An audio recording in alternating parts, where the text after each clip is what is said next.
discípulos, alegrai-vos e exultai de alegria, pois bem grande é a recompensa que nos céus tereis um dia. Aleluia. Aleluia, aleluia, aleluia,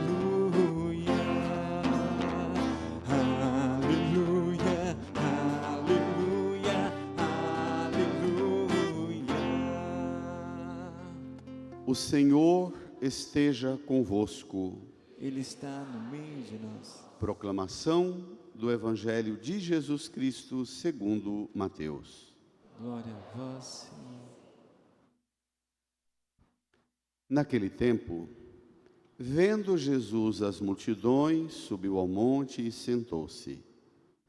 Os discípulos aproximaram-se e Jesus começou a ensiná-los. Bem-aventurados os pobres em espírito, porque deles é o reino dos céus. Bem-aventurados os aflitos, porque serão consolados. Bem-aventurados os mansos, porque possuirão a terra. Bem-aventurados os que têm fome e sede de justiça, porque serão saciados. Bem-aventurados os misericordiosos, porque alcançarão misericórdia. Bem-aventurados os puros de coração, porque verão a Deus. Bem-aventurados os que promovem a paz, porque serão chamados filhos de Deus. Bem-aventurados os que são perseguidos por causa da justiça, porque deles é o reino dos céus. Bem-aventurados sois vós quando vos injuriarem e perseguirem e mentindo, disserem todo tipo de mal contra vós por causa de mim. Alegrai-vos e exultai, porque será grande a vossa recompensa nos céus. Palavra da salvação. Glória a vós, Senhor. Aleluia, aleluia, aleluia, aleluia, aleluia, aleluia. Sentados. Num tempo de silêncio, invoquemos o auxílio do Divino Espírito Santo, para que por meio dele alcancemos a plena compreensão desta palavra e sejamos por ela transformados, segundo a graça do que o Espírito Santo hoje pode nos conduzir e nos conceder. Rezemos.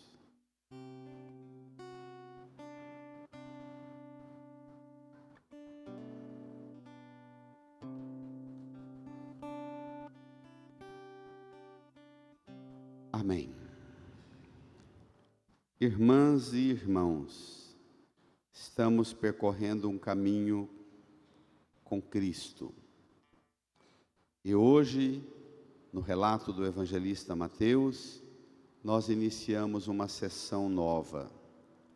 Você tem aí no seu folheto, tome lá, o número 11. O Evangelho de Mateus, capítulo 5, versículos 1 a 12. A introdução deste texto já nos põe diante do que vem pela frente. Jesus já foi batizado, apresentado, começou sua atividade nos domingos anteriores, na pregação, no ensino, na cura, no chamado dos discípulos. Sua missão e sua constituição como enviado do Pai já está moldada, já está apresentada.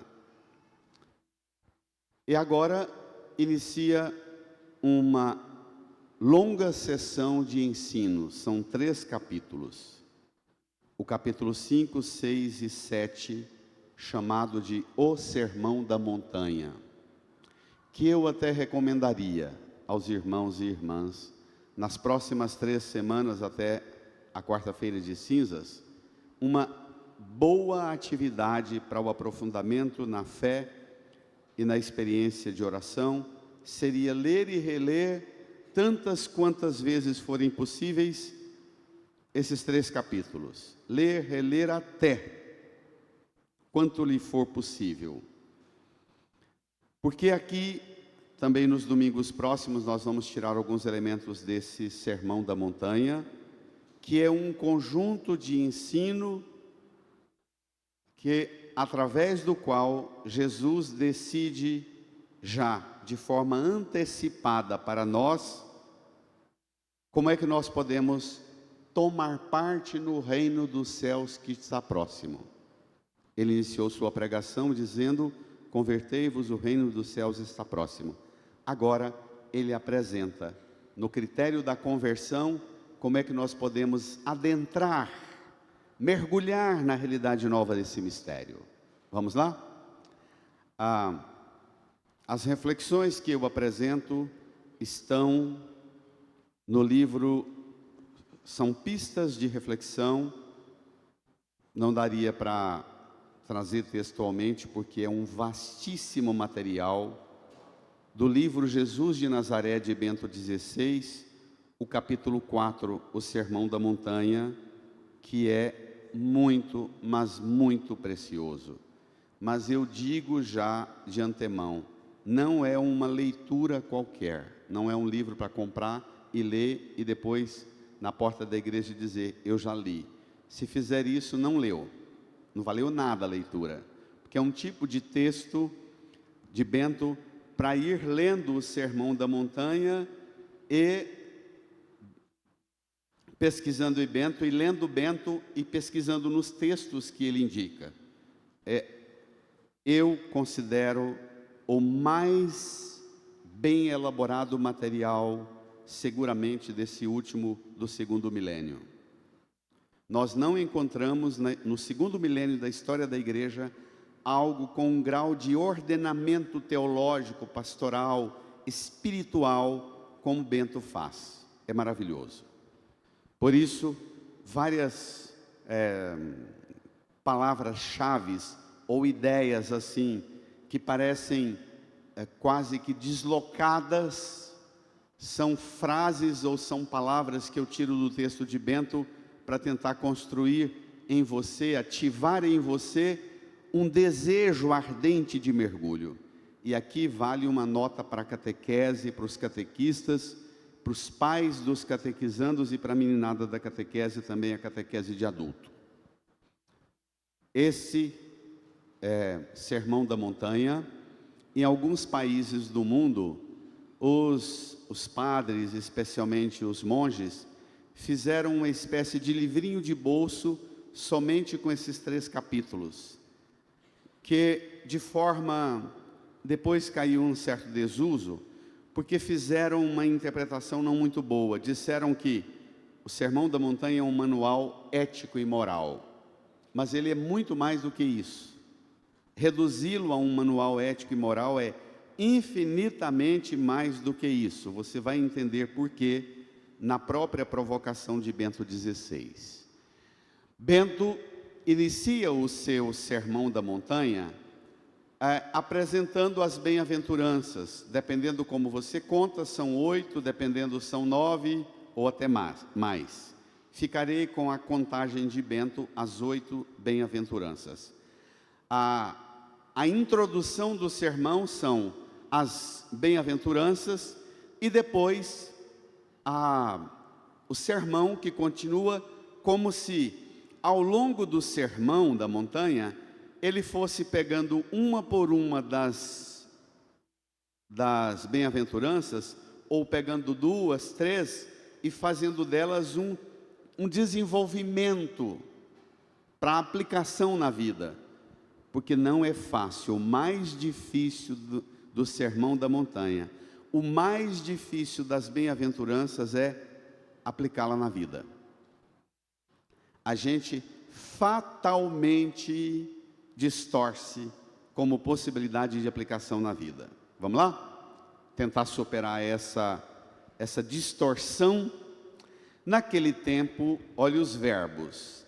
Vendo Jesus as multidões, leiam. Subiu ao monte e sentou-se. 3 verbos. Vê, sobe, senta. Jesus vê as multidões. A partir do ver as multidões, esse olhar de Jesus move-o a subir e sentar-se. Aqui já tem pano para manga. O monte é por excelência na linguagem bíblica e na tradição do Israel do Antigo Testamento, é o lugar por excelência do diálogo com Deus, e a gente se recorda dos tantos montes, o mais original de todos eles, o monte que Moisés sobe, quando Moisés tira o povo da escravidão do Egito, lá pelo ano 1250 a.C., levando o povo de Israel, os descendentes de Abraão, na direção da terra prometida, para a libertação da escravidão e da opressão do Egito. Esse povo entra deserto adentro e começa a dar trabalho para Moisés, mas começa a dar muito trabalho, reclamar, resmungar, brigar, dividir-se, sentir inclusive, reivindicar inclusive que era melhor ser escravo no Egito, inclusive isso. Moisés sobe ao monte e começa a falar com Deus, e Deus resolve, através da intercessão de Moisés, Deus começa a falar com o povo. O povo lá ao pé da montanha escutava a voz de Deus e sentia um pavor tremendo, ao ponto de reivindicar para Deus: nós não damos conta mais de te ouvir. E depois o povo vai até Moisés e diz para Moisés: fala para aquele Deus bravo, ameaçador, assustador, que nós não temos mais condições de ouvi-lo. Ele fala com você, que é bem preparado, que sobe a montanha, que fica face a face com ele, e o que ele quiser, ele fala conosco através de você, mas a ele nós não vamos mais ouvir, porque senão nós vamos morrer. Tem muita gente que ainda tem essa ideia de Deus. Hoje você precisa ser curado deste medo do Antigo Testamento da face de Deus. Hoje você precisa ser aquele do meio da multidão, que com Jesus faz do monte não um lugar para prostrar-se no modo aterrador, com medo de olhar para Deus, mas ele senta. Tem coisa mais, do ponto de vista antropológico, do ponto de vista mais relacional, tem coisa mais olho a olho, corpo a corpo, tete a tete, do que sentar-se. Indica exatamente a suavidade do novo modo, aquela comunicação assustadora de Moisés. Jesus assume a cátedra de Moisés, o monte, e não assume como um submisso servo que prostra-se, mas como Senhor. Ele senta-se, e não só, ele senta-se e inicia agora a apresentação do destino dele.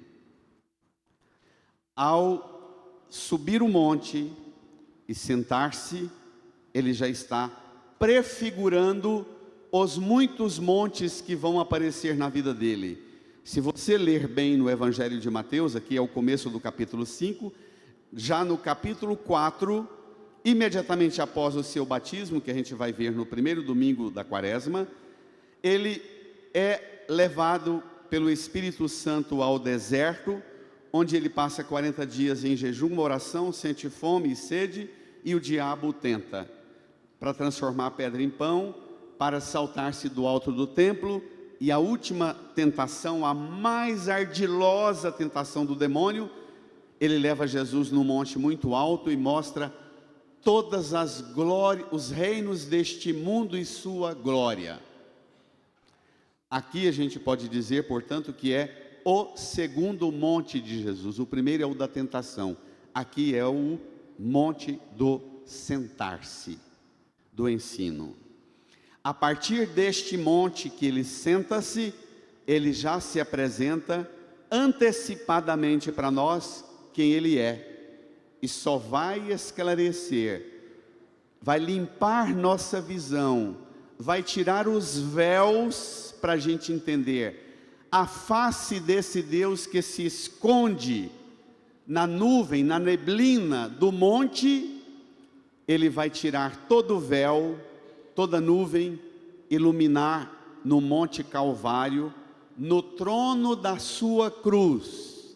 Aqui é por excelência o lugar da revelação escancarada. São João da Cruz tem uma frase que eu gosto muito.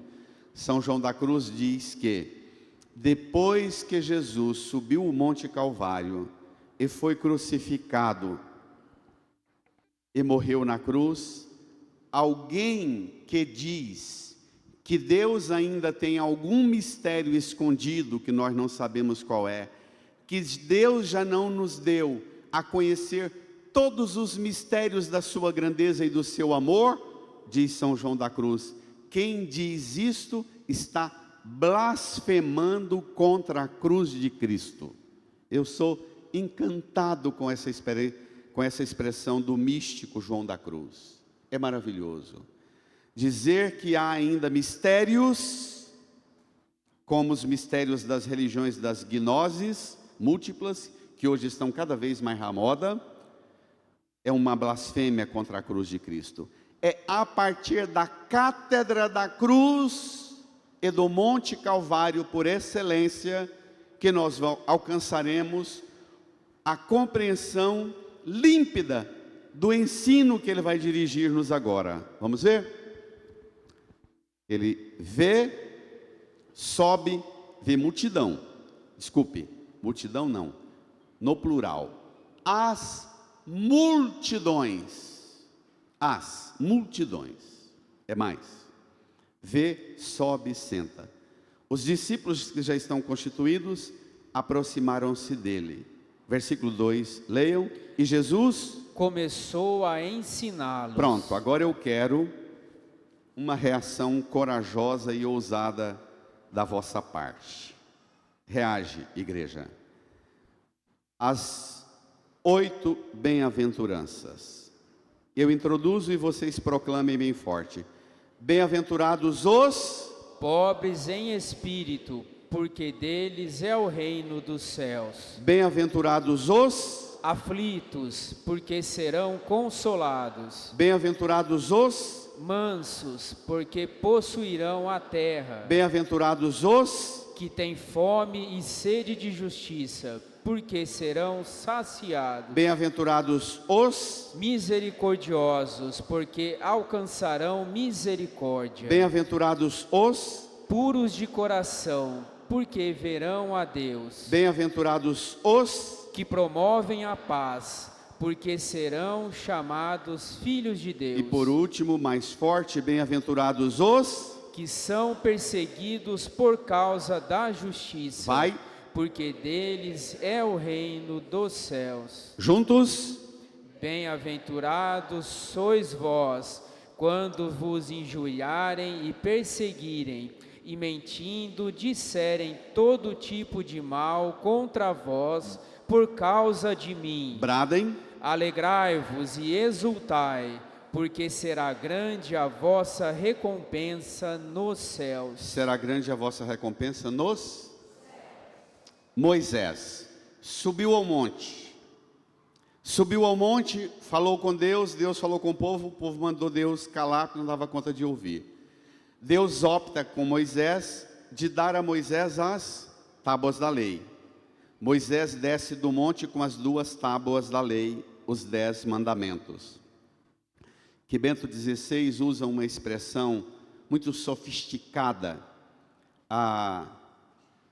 as tábuas das 10 palavras, porque na disciplina antiga, a gente era obrigado a memorizar os 10 mandamentos e a sintetizar cada um dos 10 mandamentos em uma palavra. Tente fazer esse exercício depois, é muito interessante. as tábuas das 10 palavras, palavras de comando. Agora, Moisés, que desce com as tábuas da lei, com as 10 palavras, os 10 mandamentos, para ajudar a segurar a multidão insana, revoltada, furiosa, no caminho dificultoso do deserto para a terra prometida, Moisés garante: se vocês cumprirem estas leis, o Senhor nos conduzirá à terra prometida. A terra da Palestina, o vale do Rio Jordão, uma pequena porção de terra que o Senhor dará de volta aos descendentes de Abraão, que já moraram nessa terra por 300 e tantos anos ou mais, perdeu essa terra vendendo-se como escravos em troca de alimentação para o Egito, e agora volta. Obedece às normas, mandamentos e regras que o Senhor devolve e dá para vocês a terra. Jesus agora fala, proclama as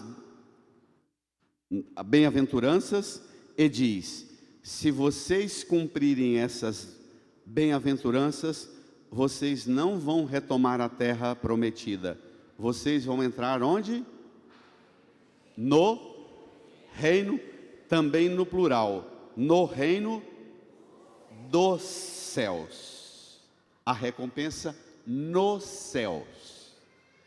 O horizonte, a gente diz, do horizontal para o vertical. Mudou o horizonte. Metanoia é mudar a mentalidade para mudar a meta. No passado, as promessas e a religião estavam a serviço das conquistas daqui. Todos os grandes ideários das grandes correntes políticas do pensamento cristão, sobretudo nos 2 últimos séculos, a partir das atrocidades da Revolução Francesa contra o cristianismo, os cristãos começaram a pensar no cristianismo como filosofia política e como possibilidade de apresentação de ideal político para modelos políticos das democracias, do socialismo, do capitalismo e de todos os ideários políticos que apareceram nos 2 últimos séculos, sobretudo no Ocidente. E tinham como modelo aplicar uma série de regras e de critérios normativos para garantir uma terra que corre leite e mel para todo mundo aqui. E Jesus apresenta um horizonte maior do que o daqui. Apresenta o horizonte do céu mesmo. Mas aqui tem um monte de elementos que nós precisamos criar coragem para entrar neles. O primeiro elemento que eu te faço uma advertência. Todos esses textos muito poéticos, muito, de certa forma até lúdico, porque bem-aventurança, a palavra aventura no nosso ouvido, antigamente era para as novas gerações, não é? As aventuras das crianças, os adolescentes são por natureza de espíritos aventureiros, os jovens nem se falam, mas nos últimos tempos a indústria do entretenimento transformou a aventura numa lógica fascinante também para nós da terceira idade. Hoje, a indústria do entretenimento oferece para nós, idosos, as aventuras mais excitantes. Não tem limite para a idade, para as comorbidades, para as limitações. Dá para ser aventureiro e há programas de aventuras de tudo quanto é tipo para quem tem os mais graves limites apresentados no corpo. Nós conhecemos esta linguagem da aventura. Só que esta aventura de Jesus, ela é não só uma outra forma de aventura que não essa do mundo, mas é uma proposta de aventura para curar-nos das permanentes feridas, das expectativas frustradas nas aventuras que nós implementamos, tanta ficha, pensando, quando eu fizer tal coisa eu serei feliz. Já contei para vocês de um casal de jovens que se casaram e viajaram para a lua de mel, voltaram, me convidaram para ir lá na casa para dar a bênção, e eu cheguei, eles me mostraram a casa e foram me mostrar as fotografias de todas as aventuras que fizeram. Eu, na hora da oração da bênção da casa, eu falei, eu posso fazer uma pergunta para vocês? Não teve lua de mel, não? Porque vocês cumpriram um cronograma da indústria do entretenimento, das fascinantes mirabolâncias das montanhas mais altas, das subidas nos montes mais elevados, das jogadas de cima dos voos mais impactantes, dos vales mais fascinantes, e tanta coisa. E eu fui pegando aquilo na agenda e no tempo. Um mês viajando, fizeram isso tudo aqui. Eu falei, eu vim aqui dar a bênção na casa, mas eu precisaria reordenar uma bênção sobre vocês. Vocês não reservaram um tempo para a intimidade de um casal, para fazer nascer uma família. A indústria fascinante da distração fez vocês, esposo e esposa, pensar que são dois coleguinhas de aventura. Não, você é marido e mulher agora. Vão ser pai e mãe. Vocês têm um monte de coisa para resolverem juntos, para aprenderem juntos. Claro, o padre tem hora que ele tem que ser assim, coalha o leite no úbere da vaca, azeda o leite no úbere da vaca. É uma expressão de Guimarães Rosa, que eu até voltei a ler, diante do Sermão da Montanha, eu voltei a ler Sagarana, porque Sagarana de Guimarães Rosa é o que me ajuda a entender essa lógica das bem-aventuranças. Isso um professor de literatura dos clássicos me ensinou isso há muito tempo atrás. Para entender o Sermão da Montanha, a gente precisa ler Guimarães Rosa, Sagarana, e é impressionante como isso do ponto de vista simbólico, forte. E agora eu vou começar a descer o nível com vocês. Pode? Vamos lá, uma por uma. Bem-aventurados é aventura. Qual aventura o mundo apresenta?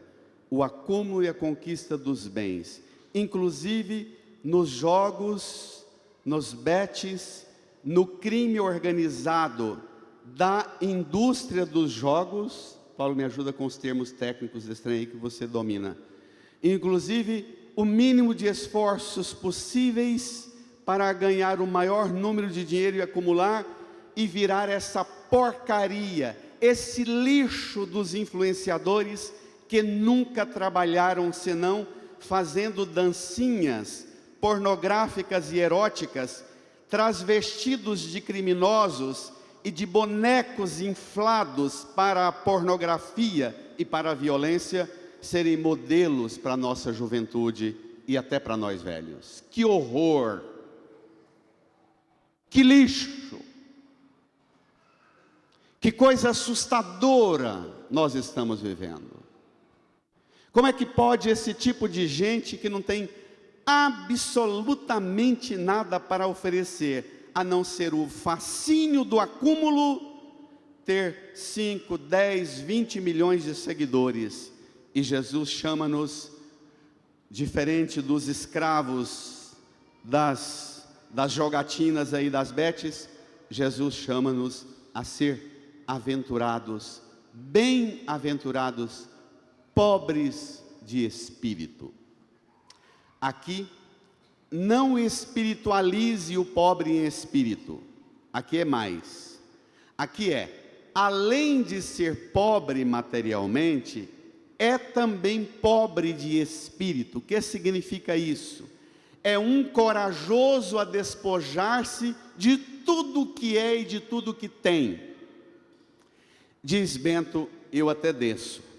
Bento diz que o critério para entender as outras 7 bem-aventuranças é compreender o que é ser pobre em espírito.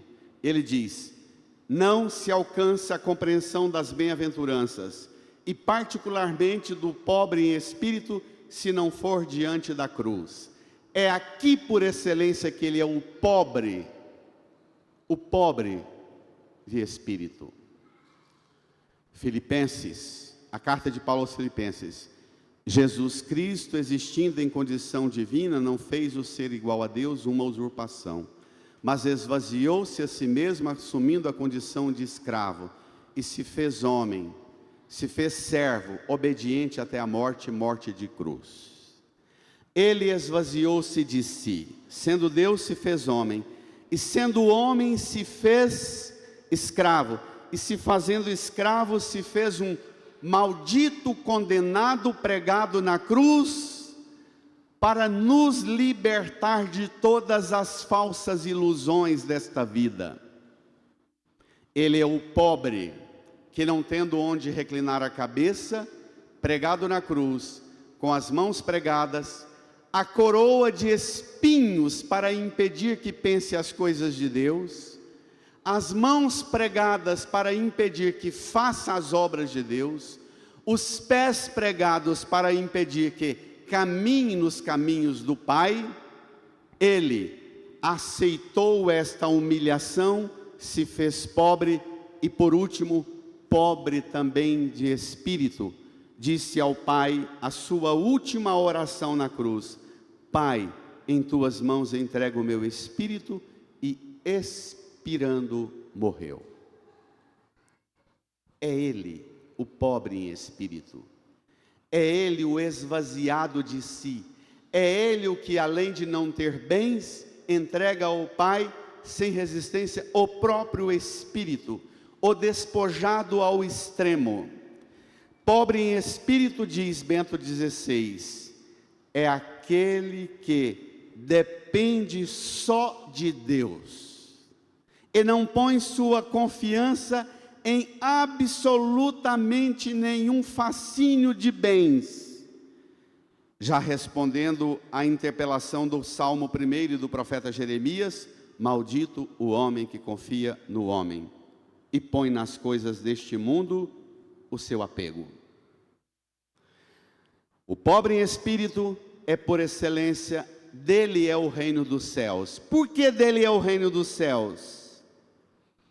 Porque tendo o reino dos céus, ele não precisa se ater com absolutamente nada do provisório. Ele não precisa ser escravo, escrava de absolutamente que o atrofia nas coisas daqui, senão um permanente buscador das coisas do alto. Esse é o pobre. O aflito, olhe para a cruz, ele é o aflito. Aquele que não se conformou, eu não me sossegarei.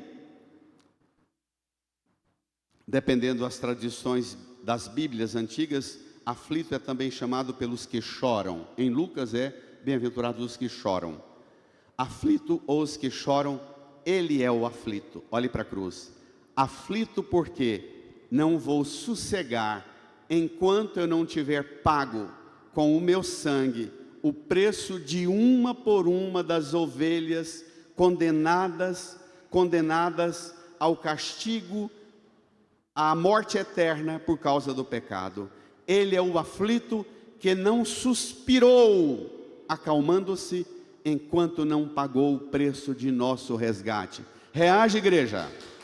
Vai, igreja. É ele. Não é, aqui aflito não é a aflição de suas inquietações e infelicidades de gente desordenada com paixões desordenadas, apegos desordenados, afetos desordenados, não. Ele é aflito, porque a consolação dele é saber-nos salvos. Bento XVI diz que para a gente entender o que é ser aflito, nós deveríamos voltar a ler o começo do Evangelho de Mateus, com os magos do Oriente, que procuram, se perdem, vão no palácio, vão a Jerusalém, se perdem, mas não sossegam, não quietam, enquanto não contemplam a face dele, não ajoelham-se e não o adoram. Os magos são por excelência os aflitos, modelo de aflitos, de inquietos. A terceira, olhe para a cruz, os mansos, também se traduz, dependendo da língua, Bento gosta de lembrar, como no alemão, os mansos, os simples, os humildes.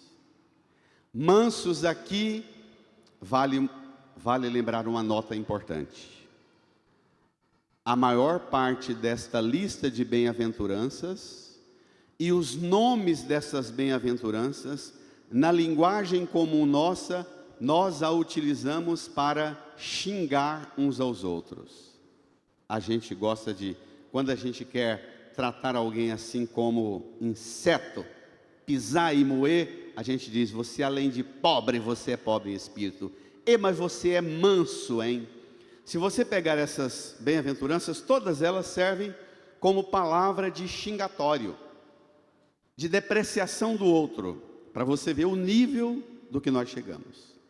Manso significa que não emprega nenhum tipo de violência, nem de armas, nem de força física, nem para matar aquele cãozinho pobre lá na praia de Santa Catarina. Como nós chegamos a uma atrofia de barbárie que nos ordena, ainda com o pai e o avô participando da vida dos netos? Como nós chegamos a isso? A violência como método de existência.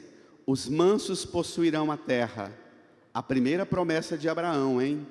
Quem faz uso da violência não vai tomar parte das coisas da bênção de Deus nesta vida. Pode ter posse de armas, de martelo, pedaço de pau e prego, para ofender, porque a gente sabe que matando aquele cão vira-lata, eles não estavam matando um cachorro, estavam matando todo mundo que representa o vira-lata, os pobres, os últimos, o que consideram como lixo da sociedade do mundo. Nós sabemos disso, da força simbólica que é matar um cachorro. Eu tinha um colega no seminário que ele usava uma expressão muito interessante. Ele era bem maluquinho, mas com uma inteligência sofisticada. Ele dizia, quando a gente tinha as discussões dentro de casa no seminário, ele falava, uma casa que não tem amor, quem sofre são as crianças e os cachorros. Toda hora a gente chuta, toda hora a gente joga a raiva da gente, não é? Para o idoso, para o cachorro, para a criança, para a ofensa, para denegrir e depreciar o outro. É a raiva. Os mansos possuirão a terra. Bento recorre a duas imagens caríssimas. A primeira do próprio Evangelho de Mateus, que Jesus se apresenta no capítulo 11, versículo 29, aprendei de mim que sou manso e humilde de coração. Aprendei de mim que sou manso e humilde de coração. Mas eu vou te pegar agora com uma imagem muito difícil de ser engolida. Zacarias, profeta Zacarias, capítulo 9, versículo 9. Eis que teu rei vem a ti. Não vem como os reis do mundo, que triunfam sobre o toque e as marchas dos exércitos. O grande desfile militar. Eis que teu rei vem a ti, manso, humilde, montado num jumento, num potro, num filho de jumenta. Bento XVI diz que o manso que possui a terra, o manso que entra em Jerusalém montado no jumento remete aos mansos da terra, aquele povo que vive das encostas das estradas e dos escalpos das montanhas. Aqueles, diz ele, falando sobre a Europa, sobre a Ásia, o Oriente Médio, mas serve também para aqui, para o Brasil. Ele diz: a imagem do manso que possui a terra com o jumentinho é daquele pai de família, daquele avô, que não tendo profissão, não sendo útil para o mercado, arruma um jumento e todos os dias anda longos caminhos para um lote, um pedaço de terra nas margens da estrada ou no escalpo das montanhas, onde ele improvisa um cercadinho e planta um monte de tipo de semente. Daquilo que ele colhe, ele dá o trato para o próprio jumento e ainda todos os dias enche o alforge do lombo do jumento e leva para sustentar sua família, senão para compartilhar com algum vizinho pobre, mais pobre do que ele. Bento, isso a gente chama na mística de contemplação. Na Lexio Divina a gente chama isso de a contemplatio. Escutar Jesus falar, os mansos possuirão a terra, você precisa, para enxergar, não abrir os olhos, mas fechar os olhos e contemplar todos os mansos que possuem a terra. Qualquer pedacinho de nada, uma calçada, ele faz uma fartura. Ao contrário de muitos de nós, que já temos nossa casa, nosso quintal, nosso lote, nosso apartamento, já temos registrado nos cartórios mais e mais e mais bens e patrimônios e propriedades, com uma fúria danada de conquistar mais materiais e condições materiais e bens materiais, mas aqui dentro de nós temos a sensação de que não temos uma estaca, uma bengala para nos apoiar. Isso existe? Cuide-se. O que está em crise é a sua mansidão. Cuide-se. Não são os seus bens que te apoiam, mas a mansidão que te faz deitar-se ali e possuir a terra. A quarta bem-aventurança: os que têm fome e sede de justiça. Desça o olhar para a oitava bem-aventurança no versículo 10. Bem-aventurados os que são perseguidos por causa da justiça. No versículo 6, os que têm fome e sede de justiça. No versículo 10, os que são perseguidos por causa da justiça. Olhe para a cruz. Pergunta Bento XVI: que justiça é essa? De que justiça Jesus nos fala por duas vezes?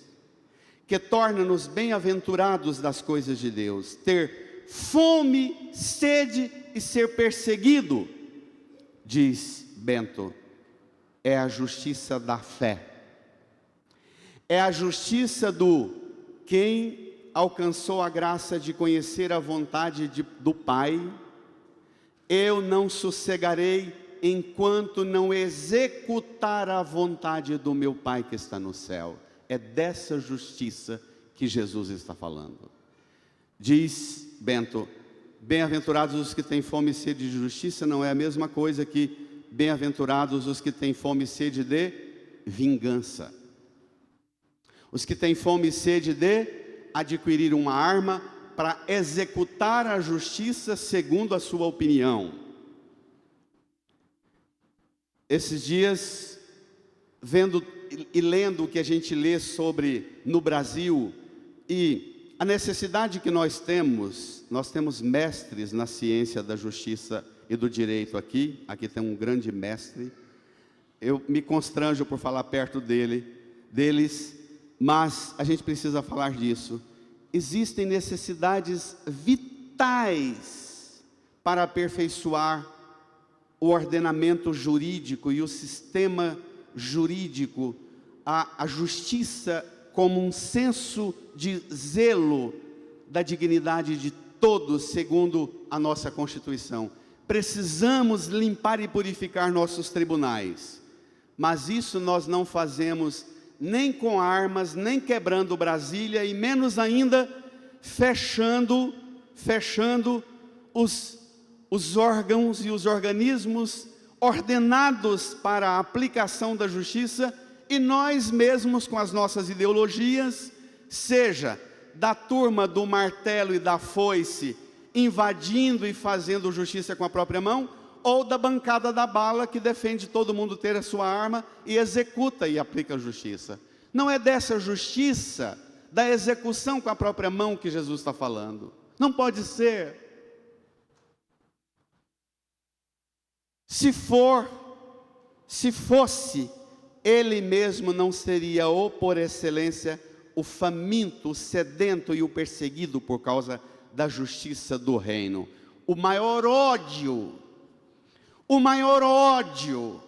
que os judeus, que os fariseus, os mestres da lei e os sacerdotes de Jerusalém olhavam para Jesus furiosos e rangendo os dentes, porque ele sobe ao monte, senta-se, vê as multidões, e aquela bênção que os mestres da religião falavam que só os judeus, filhos de judeus, descendentes de judeus, que ocupavam a Palestina, receberiam a bênção. E agora Jesus diz: nada. Moisés criou as tábuas da lei para dar a terra prometida, e eu dou as bem-aventuranças para dizer que onde houver um homem e uma mulher, nos confins da terra, todas as multidões, povos, culturas, raças e línguas, são benditos de meu Pai. São a eles abertos os horizontes da salvação eterna. Não há um homem e uma mulher que fique fora da bênção e da graça que Deus quer oferecer para todos. Isso é justiça. Amém. Essa é justiça. Mas a mais eloquente formulação de Bento XVI, que eu já repito quase que como um mantra nessa igreja, diz Bento: a justiça da cruz é maior que a justiça da ciência jurídica. A justiça da ciência jurídica é lutar para que a você seja dado o que por direito é seu, não é? Esse é o primado. Bento diz: a justiça da cruz é dar a você o que por direito você perdeu. O que por direito você jamais tomaria.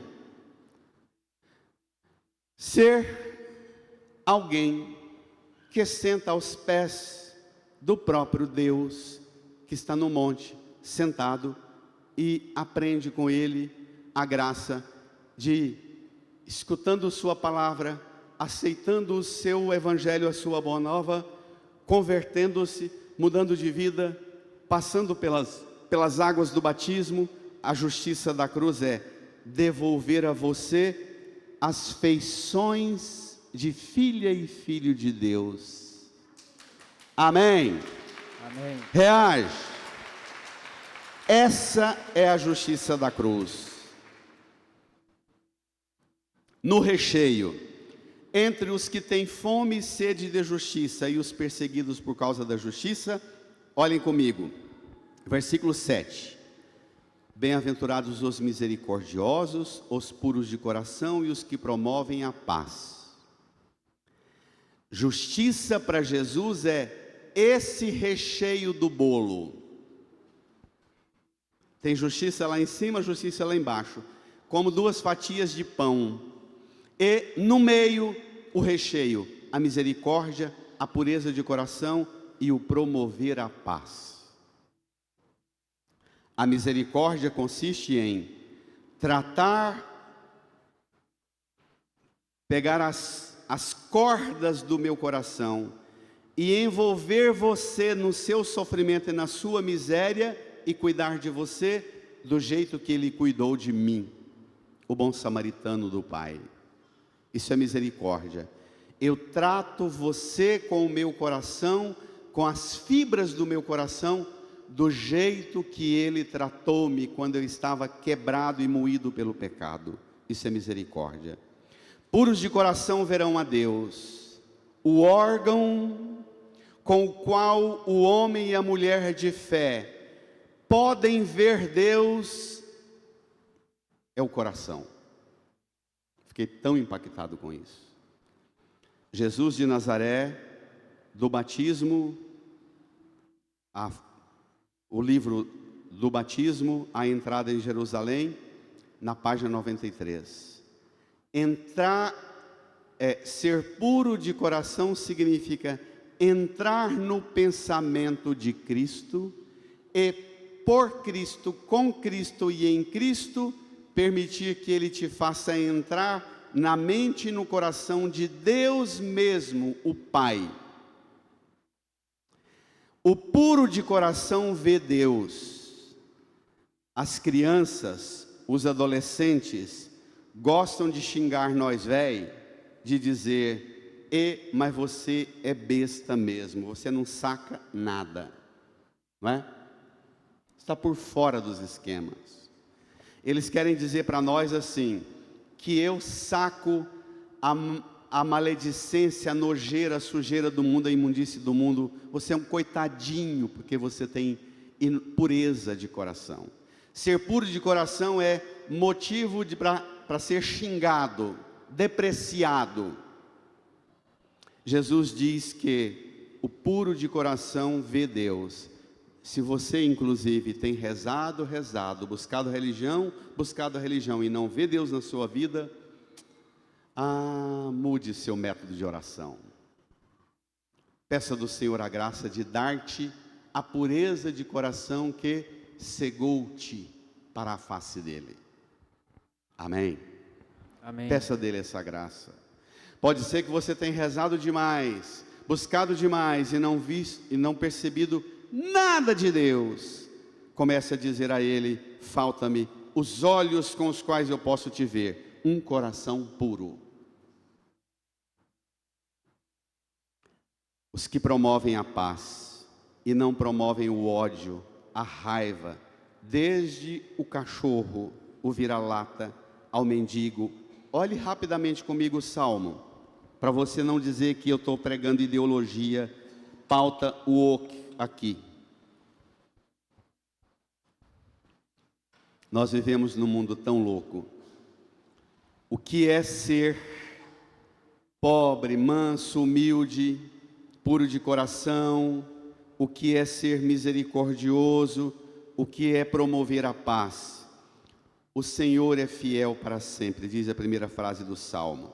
A gente vê nos carros dos cristãos, Deus é fiel. E geralmente quando fala que Deus é fiel, é um adesivo, é uma plotagem no carro que está associado à campanha do dízimo. Seja fiel, dê o dízimo que Deus vai te dar a bênção. Mas eles cortam a palavra e associam-na a bens materiais. E aqui Deus é fiel, e Deus é fiel porque pega o lixo do mundo, os oprimidos, faz justiça, dá alimento aos famintos, liberta os cativos, abre os olhos dos cegos, faz erguer-se o caído, ama o que é justo, protege o estrangeiro, ampara a viúva e o órfão. Isso aqui não é pauta woke, pauta marxista, não.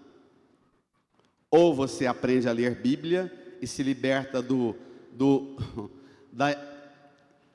da encruzilhada, da cilada das ideologias, ou você volta a ler e ponha-se para o Senhor te ver e te cuidar. Vá olhar em que você está próximo da humildade, da mansidão, da promoção da paz, típica de um oprimido, faminto, cativo, cego, caído, justo, estrangeiro, viúva e órfão.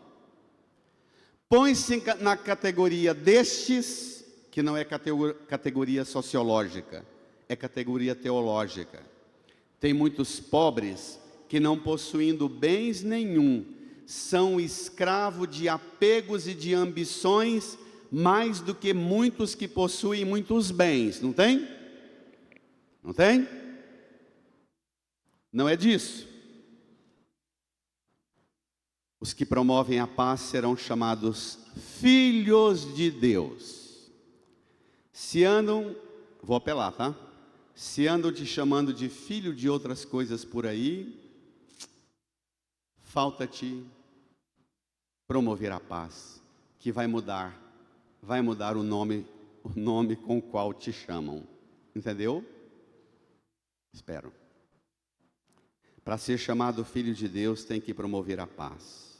Numa sociedade, numa cultura violenta, de ódio, de retroalimentação das bolhas violentas, do mundo polarizado que faz você ser incapaz de subir ao monte e alcançar a visão que Cristo tem do monte, não é a visão da bolha, mas a visão do todo, teologia, é ver com os olhos de Deus, enxergar as coisas a partir de Deus. Jesus sobe ao monte e senta-se, e ele enxerga o todo, e não apenas a fração da bolha ideológica. Eu às vezes recebo tanta coisa, tanta porcaria, mesmo de gente da igreja, falando das ideologias que ele combate, de esquerda ou de direita, e penso, se essa pessoa que me manda uns trem tão bem feito para falar mal de quem ele condena, se ele usasse a mesma inteligência para uma autoavaliação da bolha ideológica que ele defende, ele seria curado, ela seria curada da grande escravidão de pensar que o mal é o outro e não o que lhe habita o coração. Entendeu? Entendeu? Assim, eu te convido hoje a este voo de liberdade e de aventura. Olhe para a cruz, contemple a cruz. É Ele o pobre, o aflito, o manso, o que tem fome e sede de justiça, o misericordioso, o puro de coração, o que promove a paz. É Ele o perseguido por causa da justiça, injuriado, caluniado, e recebeu todo tipo de mal por causa do nome de Deus a quem ele chamou de Pai. E disse ainda que todos os homens e mulheres da terra, não só judeus, podemos chamar Deus de Pai. Olhe para Ele e vá fechando os olhos devagar, suave. Feche os olhos, incline a sua cabeça e diga a Jesus, contemplando o Senhor que é o bem-aventurado de Deus: o Senhor me concede a graça de entender que as bem-aventuranças são as feições do Senhor, o retrato de quem o Senhor é, mas as bem-aventuranças são também, Jesus, o retrato do que eu devo ser no mundo. Bem-aventurado do Pai no mundo. E reze e renove sua aliança com Ele. Fale com Ele. Renova-me, Senhor Jesus. Já não quero ser igual. Renova-me, Senhor Jesus. Põe em mim teu coração, porque tudo que há dentro de mim precisa ser mudado. Precisa ser mudado, Senhor, porque tudo que há dentro do meu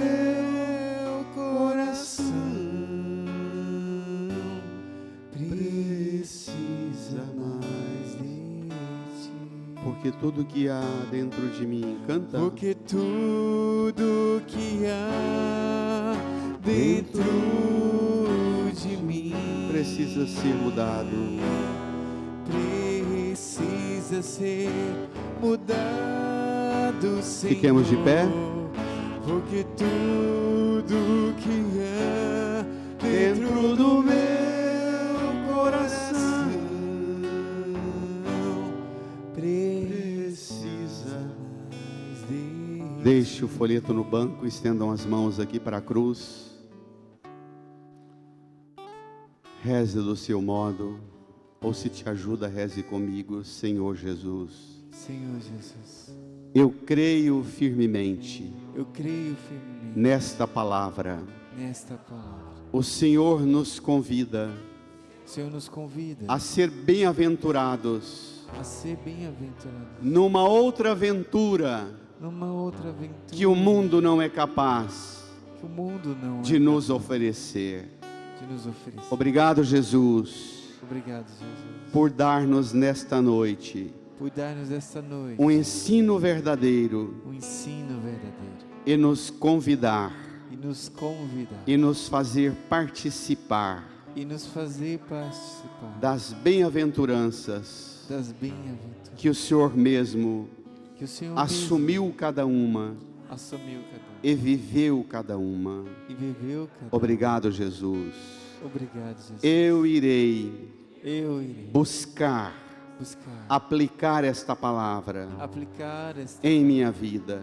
em minha vida. Eu quero ser, Jesus, Eu quero ser bem-aventurado do Pai, bem-aventurado das coisas de Deus, das coisas de seguindo os passos do Senhor. Deus, seguindo os passos do Obrigado, Senhor. Jesus. Obrigado, Jesus. Põe a mão no seu coração, incline a sua cabeça e dirija o louvor, a ação de graças a Jesus, por toda a bem-aventurança que você pode viver hoje, a partir de agora, no seguimento dEle, por toda a graça de liberdade e de vida plena que Ele te alcança e te convida a participar. Bendiga o Senhor, louve e glorifique o Senhor.